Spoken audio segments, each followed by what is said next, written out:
حضرت امام شافعی فرماتے ہیں میرے علاقے کا ایک نوجوان تھا، عالم فاضل نہیں تھا پر نیک بڑا تھا، میرے ساتھ حج کرنے آ گیا اور مجھے وہاں جا کے پتا چلا وہ بھی آیا ہوا ہے۔ فرماتے ہیں وہ حج میں بڑی کوشش کرتا اس سے ملنے کی، تو کہتا حضور کیا حج میں باتیں کرنی، رب رب نہ کریں، احرام باندھا ہوا ہے بعد میں بات کریں گے۔ فرماتے ہیں موقع ہی نہ دیتا، جوان تھا بڑا پرہیزگار۔ فرماتے ہیں وہ جب بھی دعا کے لیے ہاتھ اٹھاتا تو کہتا یا اللہ مجھے قبر میں بھی نماز کی اور قرآن کی توفیق دینا۔ کہاں؟ مولا علی ایک دن آ کے کھڑے ہو گئے، عرض کرنے لگے یا رسول اللہ جنت میں نماز بھی ہوگی کہ نہیں؟ تو حضور نے فرمایا علی نماز کی جگہ تو یہ ہے، وہاں تو اجر ملے گا نماز کا۔ تو عرض کرنے لگے حضور جہاں نماز نہیں نہ ہوتی علی کو مزہ کوئی نہیں آتا دن گزارنے کا، نماز ملے گی نا وہاں۔ کہاں جی؟ اللہ ہی خیر کرے، میں نے بیان ہی بڑا مشکل شروع کر دیا آج۔ جنت میں نماز کی تلاش۔ تو امام شافعی فرماتے ہیں کہ وہ نہ دعا مانگ رہا تھا یا اللہ قبر میں بھی توفیق دینا، اور میرے قابو نہیں آتا تھا، میں بڑی کوشش کرتا ذرا بیٹھے کو بات چیت کروں پر وہ نکل جاتا اور اپنی عبادت میں لگ جاتا۔ فرمانے لگے ایک دن نہ وہ حتیم کے پاس بیٹھ کے قرآن پاک پڑھ رہا تھا، میں 2-3 دفعہ گزرا تو پڑھ ہی رہا تھا، میں نے کہا آج قابو آ گیا ہے۔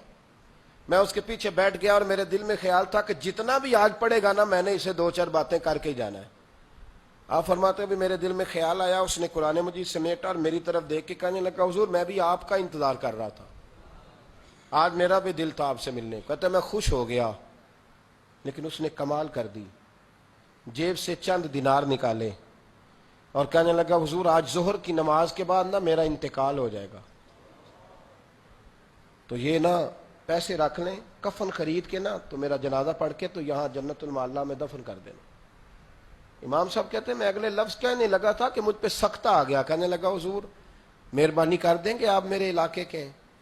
میں چپ کر گیا۔ ظہر کی نماز میں نے دوبارہ اس جگہ پڑھی تو میرے ساتھ صف میں موجود تھا، فرض بھی اکٹھے پڑھے، سنتیں بھی اکٹھی پڑھی، نفل پڑھ کے جب میں نے توجہ کی تو وہ زمین پہ لیٹا ہوا تھا۔ میں قریب جا رہا تھا تو اس کے کلمے کی آواز میرے کانوں میں آ رہی تھی، اور جب تک میں اس کے پاس پہنچا اس کی روح پرواز کر گئی تھی۔ عرش فرشتے بانگا ملیاں مکے پہ گئی شور، بلے شاہ ایسا نہیں ہوں مرنا، اتنے مر گیا ہی کوئی ہور۔ آپ فرماتے میں نے غسل دیا، کفن دیا، دفن کر دیا۔ کئی سالوں کے بعد میں دوبارہ آیا، اسی جنت المعلا میں مجھے ایک اور جنازہ پڑھنے کا موقع ملا۔ میرے دل میں ہمیشہ خیال آتا تھا کہ وہ تو کہتا تھا یا اللہ قبر میں بھی قرآن کی توفیق دینا، تو یا اللہ مجھے دکھا وہاں پڑھتا ہے کہ نہیں پڑھتا۔